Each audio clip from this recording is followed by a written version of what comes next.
Hey crafters, thanks for joining me.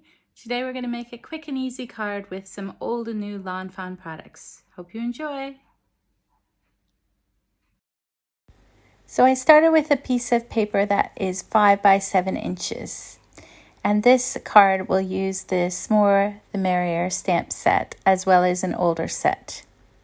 So the first thing I'm going to do is use a bit of Post-it note tape, and I'm going to cut a wavy line in it.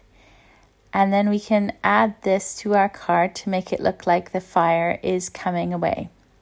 So I'm just going to put it from one corner to the bottom, roughly where I want the stamp to be sitting. And then once I'm happy with the placement of that, I can start adding some ink blending. Now to protect the rest of the background, I'm just going to use a bit more Post-it note tape because I know from personal experience, if I don't do this, I will get ink on the background. Now most of this Post-it note tape I will reuse afterwards, and it's great for holding down dies and doing masking. So I'm going to start using some aged mahogany distress ink at the bottom, right where the stamp will sit, and then a little bit of crackling campfire, which is very apt considering the stamp is a campfire. And then I'm going to add some carved pumpkin distress ink. And these colors work really well together, as you'll see. I'm just going to blend back and forth between them until there's a nice seamless ombre effect. Now I don't often leave the background on my cards white, but I really wanted to draw attention to this fire in the middle of the card. So at the very top I'm going to add in some mustard seed, and I'm going to start blending off of the paper there, just so that the mustard seed isn't too dark at the top. And then I'll blend that right into the carved pumpkin.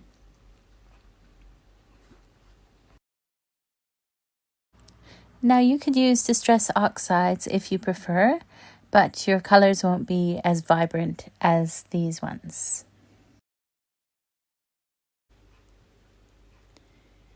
So once it's all blended together and I'm happy with the blend, I'm just going to use a bit of that aged mahogany and put it on my craft mat. And then using a little bit of water, I'm going to mix it up and splatter it over the flame area. And then to make this look even better, I'm going to use a tiny little stamp from the More the Merrier stamp set, the one that has 3 stars on it. And I'm going to stamp that over the flame area.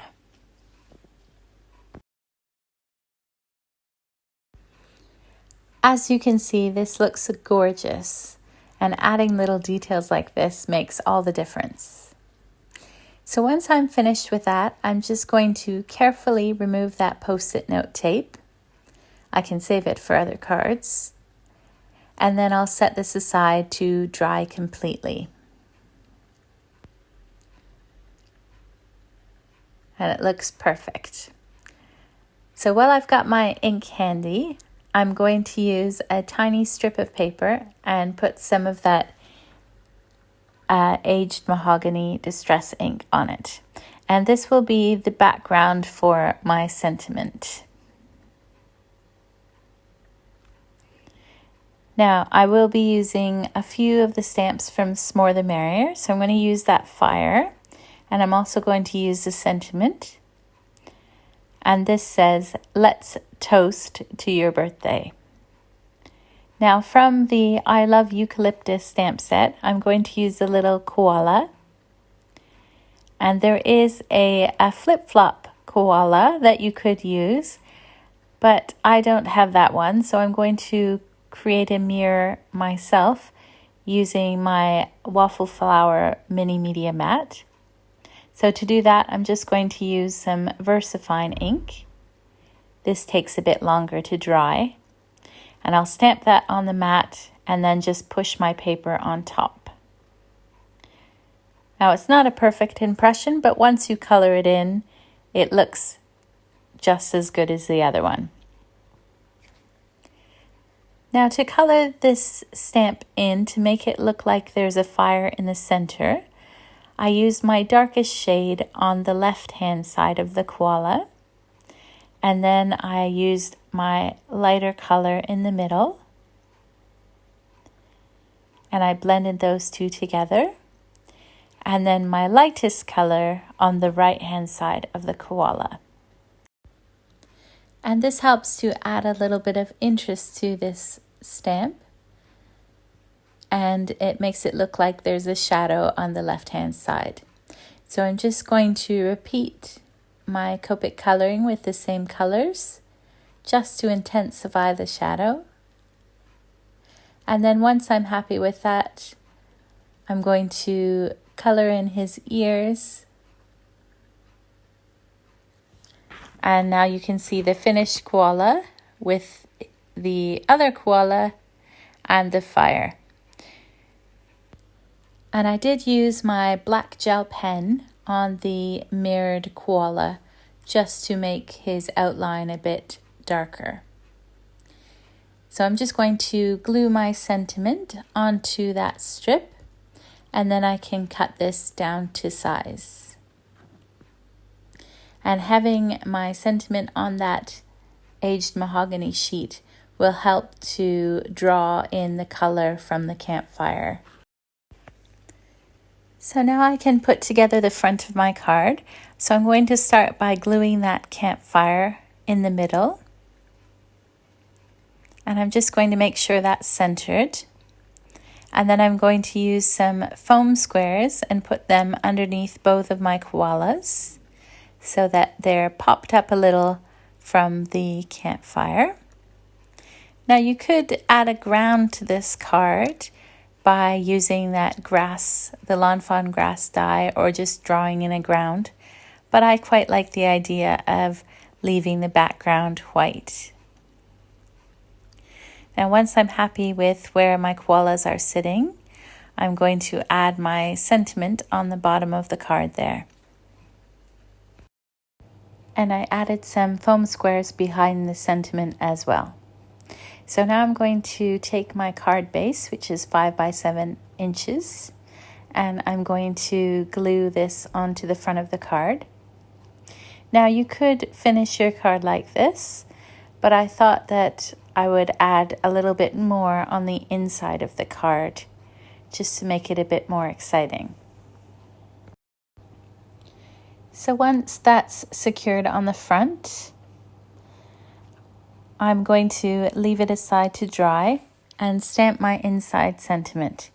And this comes from the Scripty Bubble Sentiment set. And I'm going to stamp the word happy. And then I'm going to use the same color scheme as the front of the card, but instead of using distress inks, I'm going to color it in with Copics. So I'm going to start with my red at the bottom here.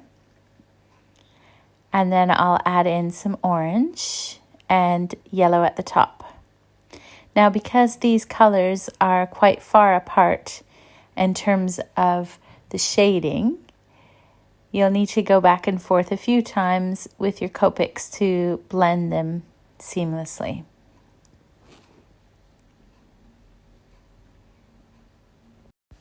And once I'm happy with that, I'm going to use the tiny little star stamp from the More the Merrier set. This one is a star by itself, just one star, and the same aged mahogany ink, and I'm going to stamp that tiny little star all over this sentiment. And it looks just gorgeous, and it ties in the colors on the outside of the card to the inside of the card. And once I'm happy with this, I will trim this so I can add it to the inside. Now before I glue the sentiment down, I'm just going to eyeball where I want it to go and then add the rest of the sentiment that says birthday to you. And this is also from the Scripty Bubble Sentiment set. And then once I've stamp that, I can glue the happy on top. And now the outside of my card and the inside matches perfectly.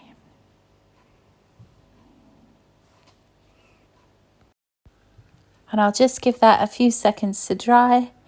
And now you can see the finished card. And the outside colors match perfectly with the inside colors. Thanks for watching, and I hope you found this video inspiring. Be sure to subscribe so that you're notified whenever I post a new video. Have a crafty day!